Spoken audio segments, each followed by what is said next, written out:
और इस वक्त बड़ी खबर मिल रही है, ईरान के विदेश मंत्री का बड़ा बयान आ गया है। पड़ोसी देशों को लेकर अराक्ची का ये बड़ा स्टेटमेंट है। कहा पड़ोसियों पर हमले रक्षात्मक है, पड़ोसियों को निशाना नहीं बना रहे हैं। यूएस इजराइल को रोकना ही हमारा लक्ष्य है। इससे पहले भी अराक्ची ने यही कहा था कि जो पड़ोसी देश है उन पर अटैक नहीं किया जाएगा। इंटेंशन अपना पहले भी क्लियर किया गया था, लेकिन ये भी साफ कर दिया था अगर किसी भी पड़ोसी देश का इस्तेमाल इजराइल या यूएस करता है हम पर अटैक करने के लिए, तो इसी तरह जवाबी कार्रवाई जारी रखेंगे। एक और बड़ी खबर जंग से जुड़ी हुई आ रही है। लेबनान के खिलाफ इजराइल ने एक्शन लिया। बॉर्डर पर सेना टैंक की तैनाती कर दी गई है। बॉर्डर से लेबनान पर इसी तरह से हमले लगातार जारी है। ये बड़ी खबर इस महायुद्ध से जुड़ी हुई मिल रही है। बॉर्डर से देखिए लेबनान पर भी एक के बाद एक अटैक किए जा रहे हैं, क्योंकि इजराइल पहले से ही वहां हिजबुल्लाह को खत्म करने की कोशिश कर रहा है। इनफैक्ट ये कसम खा चुका है कि जब तक हिजबुल्लाह का खात्मा नहीं हो जाता इसी तरह लेबनान पर अटैक जारी रहेंगे।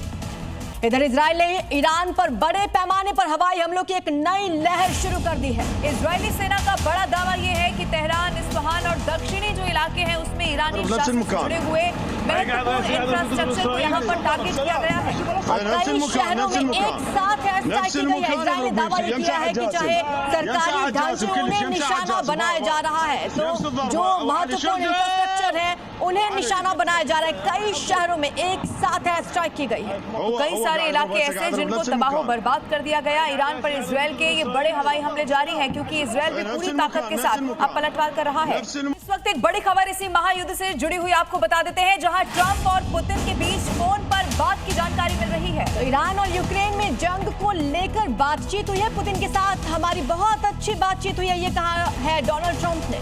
पुतिन मदद करना चाहते हैं, ये भी ट्रंप की तरफ से कहा गया है। ये बड़ी खबर इस वक्त आपको बता रहे हैं, जब डोनाल्ड ट्रंप की पुतिन से फोन पर बातचीत की जानकारी मिल रही है। तो बताया जा रहा है कि इन दोनों के बीच लंबी बातचीत हुई है। न सिर्फ ईरान बल्कि यूक्रेन को लेकर भी बातचीत हुई है, और ट्रंप का ये कहना है कि हमारी बहुत अच्छी बातचीत हुई जिसमें मदद की बात कही गई।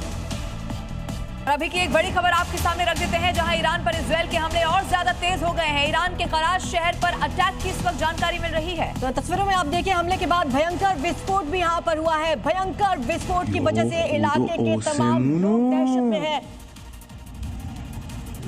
अब रिहायशी इलाके भी हैं जिनको देखिए टारगेट किया जा रहा है। कराच शहर जिस पर जब अटैक किया गया उसके बाद की तस्वीरें आपके सामने हैं। आप देखेंगे कुछ ही सेकंड और एक जबरदस्त धमाका होता है, और पूरा का पूरा आसमान जहां पर ये दिखाई देता है तेजी से उठता हुआ ये धुएं का गुबार। तो आग की लपटें नजर आ रही हैं आसमान में। देखिए अलग अलग तस्वीरें इस महायुद्ध से जुड़ी आप देख रहे हैं। ये तस्वीर आप देख रहे हैं ईरान के कराच शहर से, जिसे इजराइल ने निशाना बनाया है। इसी बीच बड़ी खबर कि ईरानी मिसाइल ठिकानों पर अब यूएस की नजर है। यूएस का सर्च एंड डिस्ट्रॉय मिशन शुरू हो रहा है। सेंटकॉम ने बकायदा इसका वीडियो जारी कर दिया है। ईरान की मिसाइलों को नष्ट कर देंगे, यही देखिए इसी मिशन के साथ अब यूएस आगे बढ़ता हुआ यहाँ पर नजर आ रहा है। और इसका एक वीडियो आपके टेलीविजन स्क्रीन पर है, जिसमें ये साबित हो रहा है कि ईरान की मिसाइलों को नष्ट करने के लिए इस वक्त अमेरिका आगे बढ़ रहा है। बड़ी खबर है, फ्रांस के राष्ट्रपति ने बड़ा बयान दिया। इमैनुअल मैक्रों ने ये बयान दिया है। रेड सी में 2 युद्धपोत भेजेंगे, ये मैक्रो की तरफ से कहा गया है। ईरान के हमले झेल रहे देशों की रक्षा करेंगे। इस मिशन को यूरोपीय और गैर यूरोपीय देशों के साथ मिलकर तैयार किया जा रहा है, ये भी इमैनुअल मैक्रो ने कहा।